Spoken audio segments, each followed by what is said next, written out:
pandemic in March of 2020. Despite a beat on top and bottom lines, renewed concerns over the durability of the AI spending storyline. And as for the team over at Meta, they've simply knocked the cover off the ball. Shares of Meta up 10% on the day, as they say they plan to spend at least $115 billion on AI data center buildouts this next year. For the S&P 500, your strongest performing sectors on the day are telecom, energy, as well as real estate stocks. So we are seeing the laggards in the S&P today include technology, discretionary, and utilities, all a part of the risk-off rotation on this Thursday, January 29th. Welcome to the show, a very special edition. It feels special down here. You're watching Taking Stock. I'm your host, JD Durkin. Mere moments away, my friends, from the ringing of the iconic closing bell here at the New York Stock Exchange. We've got the cast and the team behind the award-winning HBO show Industry here to do the honors. We got an amazing show on tap. We will pick up our ongoing market coverage after Industry rings the closing bell.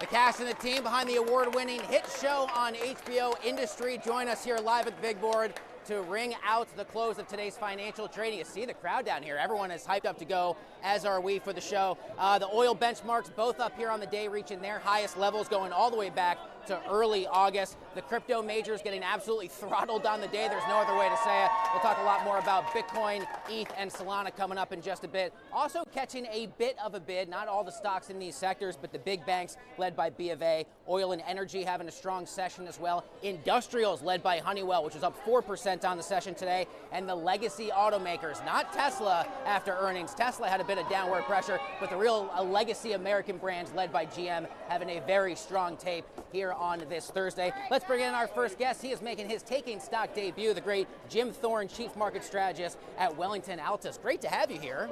JD, how are we competing against this? That's tough. That's tough to do. I know. This Amazing is a tough crowd, man. It is, but you know what? Listen, we got this whole crowd as far as you and I are concerned. Yeah. They are all here for the show, and they're all it. here for you as well.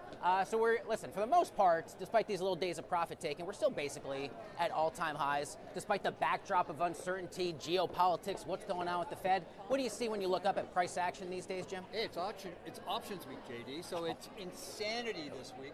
But we're going higher. We touched 7,000 this week, and we're going to finish this year at 8,000.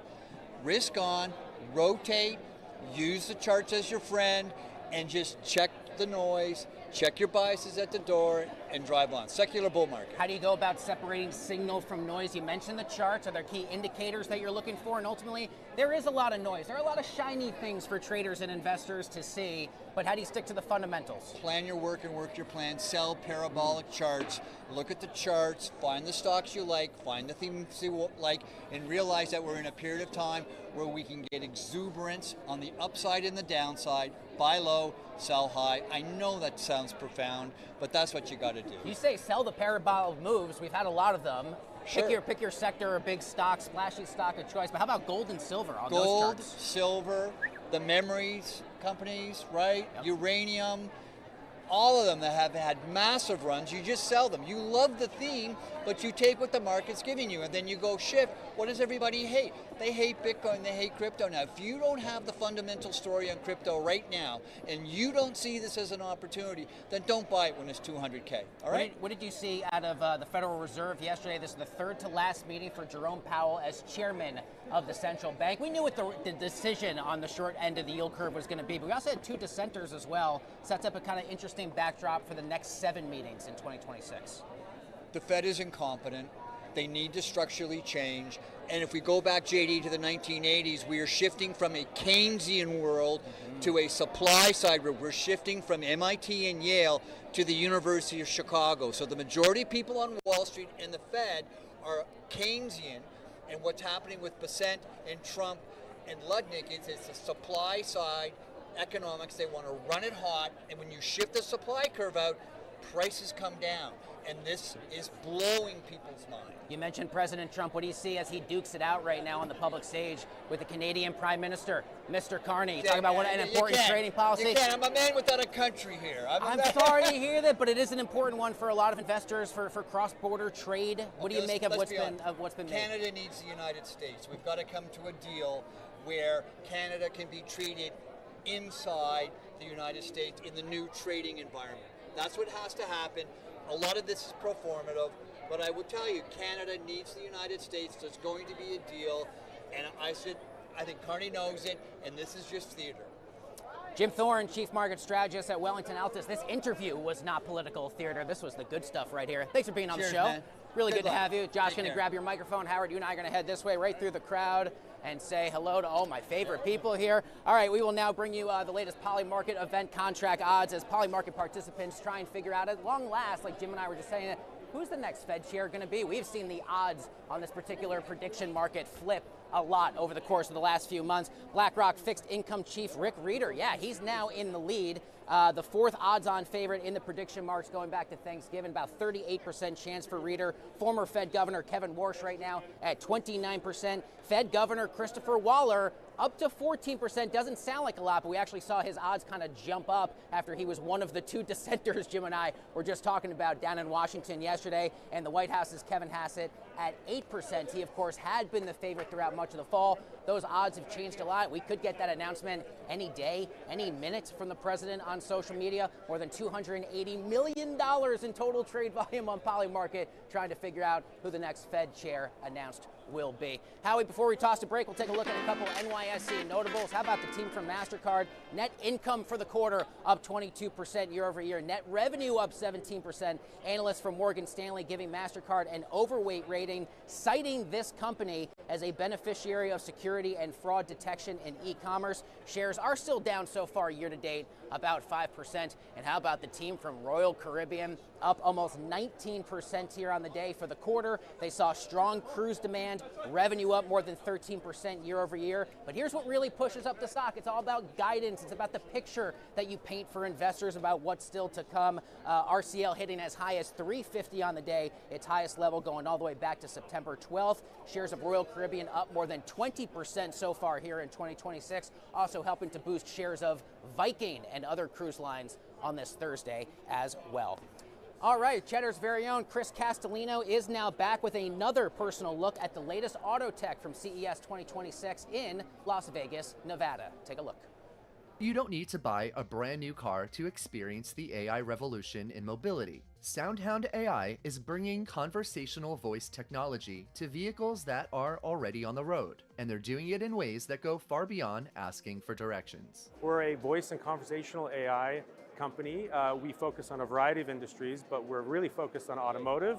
Behind me, you can see we have a Lucid vehicle. We power the voice assistant in cars, but we're really excited to be introducing our expansion of voice commerce. Voice commerce means you can actually transact, order food, book reservations, and even find parking, all through natural conversation while keeping your eyes on the road. We work with OpenTable for table reservations. So you can say, show me Italian restaurants within a mile that have availability at 7 p.m. How useful is that?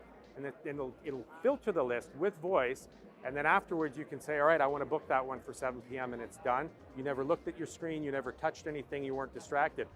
I have made a reservation for tonight at Chop House at 8 and secured a spot nearby at the 78th Street Garage. All of these agents that we're building work together to create this value at all voice enabled and all in the vehicle. But SoundHound isn't stopping at voice. At CES this year, they debuted Vision AI, a system that uses the car's forward-facing cameras to understand the world around you. We're debuting Vision AI. So a lot of cars these days have forward-facing cameras, and we can ingest that information. And now, as you are driving away around from things, you can see, well, what does that sign say? What information, what building is around me? We can process it through our AI and answer the question. Great for use cases like you're driving in a foreign country. You don't know what the sign says. You say, what does that sign say? The system also serves as a real-time owner's manual, answering questions specific to your exact vehicle and trim level. How do I enable the rear wipers in this car? To enable the rear wipers, use the control icons on the left cockpit panel to select off, intermittent, or continuous mode. I think I have a flat tire. What should I do? Stop driving immediately. Inspect the tire for damage. If punctured, do not drive, use a repair kit or tow the vehicle to a service center. And the climate control, you don't even need to use specific keywords. It's really hot in here. Decreasing temperature by 10 degrees Fahrenheit. For consumers, SoundHound's technology is already available in vehicles from Lucid, Hyundai, and more. Agentic AI is all the rage, and we really think that 2026 will be the year that agentic AI breaks through. And what's really important is that you're using generative AI, narrowing it to accomplish specific tasks. So we do that in the cloud, but we're also partnering with NVIDIA to be able to bring that experience onto the device. We call it Edge, which means you have a full agentic experience entirely embedded in the vehicle without any cloud connection whatsoever using NVIDIA hardware. The future of mobility isn't simply about getting from point A to point B anymore. Car makers are now focused on scaling autonomous, intelligent, and conversational technology. Are you ready for the ride? For Cheddar, I'm Chris Castellino.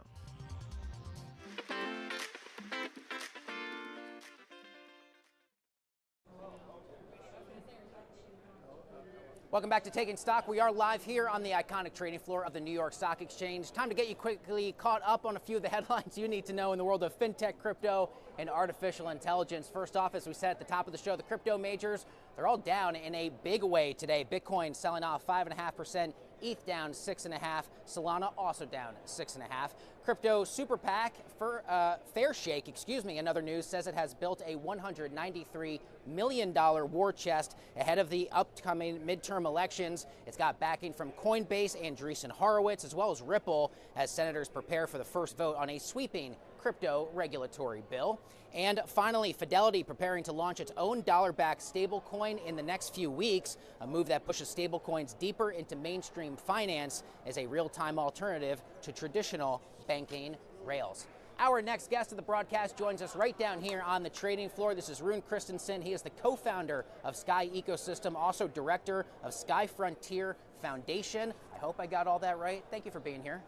Super excited to be here. Can you give our viewers first and foremost a bit of an introduction to your current work for anyone a bit unfamiliar? And Rune, what would you say are among your top priorities with the firm here in 2026? Absolutely. So Sky backs USDS, which is the world's largest yield-generating stablecoin. And what really sets it apart is that it's entirely focused on tapping into the power of blockchain to deliver efficiency and risk-adjusted returns. So it's one of the only stablecoins that can give you a built-in native yield, right now at 4%, called the Sky Savings Rate. How would you describe the state of digital assets in the United States at the end of January of 2026? I mean, it's everything we have been dreaming of over the last 10 years, I think, as we came out of, the sort of early days of crypto. Now it's been institutionalized, right? All the big institutions, they're all in on stablecoin. I mean, you just mentioned, there's yet another large firm launching a stablecoin. At Sky, we're working with BlackRock, Janus Henderson, BNY Mellon, all these large names. Oh, yeah. They're all, they all want to come on chain. They all want to tap into the benefits of DeFi. And actually, Sky has like a history of really being one of the major gateways to all of this. So we're super excited with all this momentum and interest. Talk to me a bit more about that momentum. How do you see these USDS stablecoins kind of changing the game? And I got to imagine, to the point of evolving conversation, a lot's changed in just the last year. I feel like now with the new administration, a new look Congress, finally willing to take up some of these issues that lawmakers previously kind of punted on for many years. Yeah, absolutely. I mean, I think fundamentally it's the benefit of stablecoins, right? You have the Genius Act and you have this sort of recognition that stablecoins are the future of finance. And so the thing is, right now there is more than 300 billion in stablecoins that are on the blockchain, but they're not earning a yield. So all this money is idle. And the thing about capital is it wants to generate a return. And this is what's really fueling the growth of USDS in the last year. It actually doubled in size. And at the Sky Frontier Foundation, we're projecting another doubling over the next year, coming from these, all this capital getting into blockchain through these more more traditional systems that are centralized, and then leaning into the benefits of blockchain, tapping into highly efficient systems like Sky and getting the Sky Savings Rate with USDS. What do people still get wrong about things like DeFi protocols or in the other parts of the conversation? I got to imagine from where you're situated, Rune, you still see a lot of misconceptions and maybe some misinformation out there. Yeah, I think, I mean, a lot of people think all crypto is super risky. And if you look at a system like Sky, I mean, we have an 8-year track record. We're using best-in-class risk frameworks based on Basel and all of this sort of traditional systems to manage risk. And I think that's something that's really also the institutions are coming around, and that's also why we're seeing so many institutions like BlackRock and so on actually being willing to really work with us and tap into this potential. Rune Christensen, co-founder of Sky Ecosystem, also director of Sky Frontier Foundation. Rune, terrific interview. Come back out on the show anytime. Really good to have you. Absolutely. Thanks for having me. Don't go anywhere, folks. We've got much more Taking Stock coming up right after this.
Welcome back to the show. Time now for the latest headlines and startups, raises, and rounds for your Thursday afternoon. First up at this hour, Elon Musk's xAI landing a $2 billion strategic investment from Tesla, extending its recent $20 billion Series E in a circular deal. All this coming as Tesla pivots from EVs to AI and robotics. Next up, Upwind raising $250 million at a valuation of $1.5 billion as the company builds runtime cloud security to protect AI-driven, fast-moving infrastructure. And finally, the Women's Health, Sports, and Performance Institute launching with over $50 million. That is being led by Viking Global co-founder David Ott, as well as New York Liberty co-owner Clara Wu Tsai, targeting long-ignored female athlete data gaps.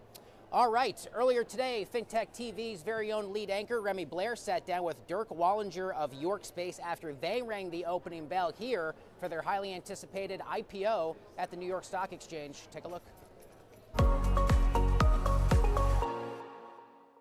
Welcome to FinTech TV. I'm Remy Blair. A major milestone for the space economy as York Space Systems prices its IPO at the top of the range. Now, the Denver-based defense tech firm priced an upside offering at $34 a share, raising $629 million and securing a $4.3 billion valuation. And unlike previous space listings, York enters the public markets with proven execution, already serving as the Pentagon's leading satellite provider by volume. And with over 4 million on-orbit hours logged, the company is now a key contender for major programs by the government like the Golden Dome Missile Shield. Well, joining me here at the New York Stock Exchange is Dirk Wallinger, founder and CEO of York Space Systems. Dirk, welcome. Thank you so much for joining me today. Thank you for having me. Appreciate it. Well, you were just on the podium earlier ringing the opening bell. So what is your vision for the company as you go public? Yeah, so, really York is a turnkey space provider, so we're providing all elements of the ecosystem. We're doing that, as you mentioned, as a #1 provider now. But really what we want to do is really accelerate that growth and really continue to do quantity and scale that the government demands, right? So systems like Golden Dome, it's SDA's PWSA, they're really about quantity. And so when quantity is the multiplication factor, it needs to be very affordable. And schedule is extremely important to the United States as well. We're falling behind, frankly, with space-based capability, and we want to take the lead once again. And so we're going to do more of that. And this listing will help us to do that. And of course, we're watching your stock this morning as you go public. But when it comes to your competitive advantage compared to other organizations, give us the lay of the land. Yeah, I mean, where York fits now is we have multiple platforms that have been deployed in orbit at constellation level. 3 months ago, we delivered a full rocket full of our spacecraft. Another month or so, we'll be shipping our next constellation kind of capability, operating it from 3 different mission operations centers. So we're proven ability to deliver. And that's really the key. I think a lot of the other defense techs are pretty early as far as capital raises to fund operational expenses and things like that. York is funding our ability to scale more and deliver more. So that's a key differentiator between what York's doing and a lot of competitors. And we're here in the U.S. at the New York Stock Exchange, and I understand that your manufacturing is 100% U.S. based. So when it comes to national security, can you walk us through why it's so important? Yeah, so controlling our supply chain is obviously going to be really important. We know that there are bad actors out there who would love to infiltrate the supply chain and make the U.S. not have the capabilities that this country needs. So the U.S. supply chain is a really key, important piece for us to continue to deliver at scale. York has made significant investments in that supply chain to scale it and grow it more. And that's just going to be critical for the U.S. to know that the things that we're deploying in orbit are going to meet the needs of the country. And so we've seen historically that foreign actors can inject themselves in the supply chain. So we've always placed an emphasis on a U.S. company, U.S. technology, U.S. delivery. We're really proud of that. And for viewers out there who might want to know more about the government contracts, give us an understanding of what this might look like. And when you're talking about scale, what does that look like? Yeah, so government, with the government contracts, I mean, obviously support from Congress is really important to what we're doing. Passing budgets is also very important to what we're doing. And that's what's going to allow the U.S. to be able to proliferate the way that it needs to. So the U.S. right now is moving from, billion-dollar satellites built over a decade to hundreds and thousands of satellites, typically in LEO, low Earth orbit. And that move is really critical for us right now because it will give us a strategic advantage versus our adversaries. And so now York is, we have a very large facility capable of producing up to 1,000 satellites a year. And what we want to do is start to maximize that because that's really what the country needs, is we need hundreds of thousands of satellites delivering resilient solutions for the United States taxpayer. And so that's what we'll be doing over the next year, is really ramping up that production scale and making it, shorter turn times to deliver. And finally, Dirk, before I let you go, once you become a public company, what would you say are the key performance milestones that investors should be watching for? I think it's the ability to continue to deliver at larger scale. So we've demonstrated the ability to deliver 10 satellites, 20 satellites, et cetera. But what the country needs is hundreds of satellites. So I think that'll be the key metric for us, focusing on really great performance at an amazing price point. Price is critically important because when you're talking about proliferation and hundreds of thousands of satellites, every multiplication factor on that price significantly can grow the total cost of the taxpayer. So focus on capabilities that work at scale at half the price is really what the country needs, and that's where we're going to focus the most. Well, Dirk, thank you so much for joining me here at the New York Stock Exchange on IPO Day. Thank you. Thank you for having me. I appreciate it, Remy. Thank you. All right.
Welcome back. I'm Scarlett Sieber with Money 2020, and this is how fintech companies actually make money, where we break down the revenue models of the companies that you know, you love, maybe you hate, who knows. But today we're going to be breaking down the fintech known as Socure.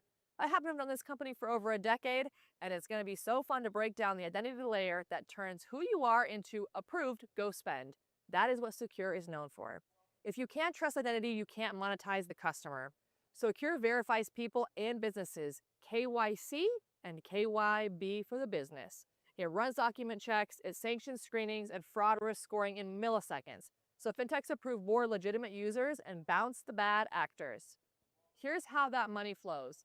Usage-based API pricing per verification fees across KYC, DocV, AML, and fraud scores. Some of these we can do in Jargon Translator because there's a lot of acronyms up in here. Then we've got tiered models, synthetic ID detection, device signals, watch list, more breadth, higher average revenue per account. Continuous monitoring, rescreens and alerts turns identity into recurring revenue. Optimization and analytics, premium turning to lift pass rates and cut false positive. And by turning, I meant tuning, of course. So here's the thing about Socure. Scale matters. In 2024, Socure claims to have verified 2.7 billion identity requests across 370 million unique identities and expanded to 2,800 plus organizations, from financial services to government to e-commerce. Performance claims around capture rates and speed underpin the sales pitch. More auto approvals, fewer false positives, and faster decisions. Here's a cool duet, Socure and Alloy, which we'll feature in the next episode. Alloy orchestrates identity flows, Socure supplies the high accuracy verification and fraud scores. Documented outcomes include roughly 50% fraud reduction, roughly 95% fewer manual reviews, that's a lot, and higher new account conversion, turning identity from a compliance cost into an ROI story. So let's break this down. Breadth, speed, consortium effects that make the model smarter with every decision. Why we need this is because latency, pass rate drift, and audibility across jurisdictions can break that trust. So this stack has to stay tight. Socure sells trust as the front door.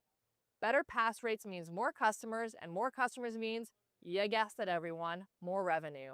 Identity isn't just paperwork, it's profit infrastructure. That's how Socure actually makes money. So here's the question. Are there any other companies that you want us to break down, see what their revenue looks like? What does that P&L look like underneath the hood? Put them in the comments and maybe we'll feature them. Back over to you.